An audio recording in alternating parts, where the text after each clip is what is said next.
Hi, my name's Ryan Romero. I'm the head golf professional at Stansbury Park Golf Course.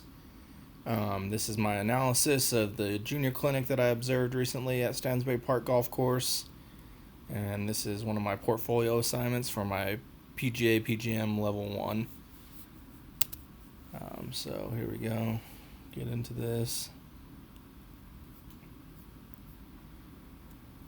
So for this video that I did record an audio, but we kind of had some mowers in the background, and I realized I didn't pick up all the audio. So this guy right here is our director of golf and PGA professional, Doug Brown. Right now, he's kind of just doing introductions with the kids. He introduced himself and myself, and now we're getting to know all the kids' names. So after we did our introductions, Doug started explaining to them the chipping motion. So we started out with their grip, make sure they had their hands on the right way, and was just kind of explaining to them the posture and the setup, how you do a chipping shot. This class was a part of a 3-day class that they did with putting and the driving range. This was day 1 that they did, where we covered chipping. So at this point, Doug was kind of just going over with them the chipping motion and how that's supposed to look. After that, we got all the kids to their stations. So as you can see here, we gave them each a bucket of balls, and we just had them spread out a little bit so they weren't whacking each other.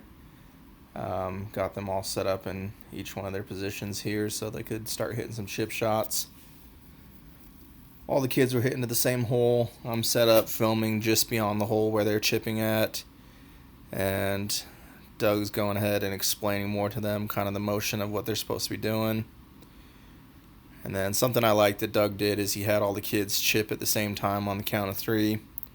I've been a part of some classes where it's chaotic with balls flying everywhere, but Doug did a good job of making sure they all went at the same time. Here was one kid that was doing pretty good. He was clearly the best in the class, so Doug kind of made a positive example out of him and showed the kids what he was doing correctly.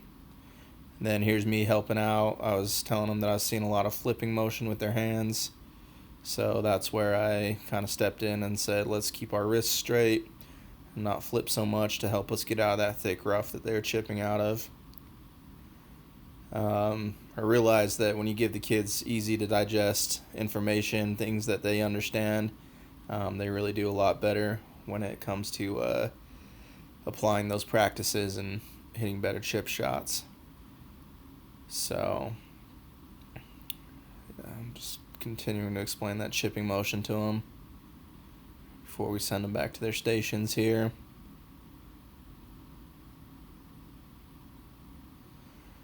And then this was right after we just kind of talked to them,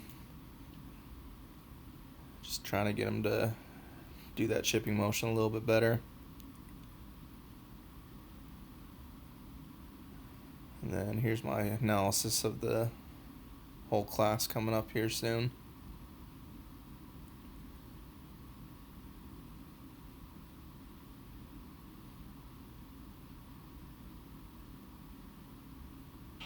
So the kids are doing pretty good. They're still hitting on their chip shots. We just talked to them about keeping their wrists still on their follow through and not flipping the club at the ball. What I'm noticing is when we give them these easy things to work on and simplify it and give them terminology that works for them, they do a lot better. So when they first got here, with just the instruction Doug gave them, they're struggling a little bit. But as we watch them hit the balls, give them more tips, more advice as the class goes on, they're doing a lot better. So, yeah, so far so good. And yeah, that was my analysis there. Like I said, with kids, I think the most important thing is making it simple, and Doug did a good job of that, of explaining things in terminology that makes sense for them, and with concepts that are easily graspable for them. Easy to grasp for them. So that was my analysis of this, and I think overall the clinic went well and the kids learned a lot and had fun.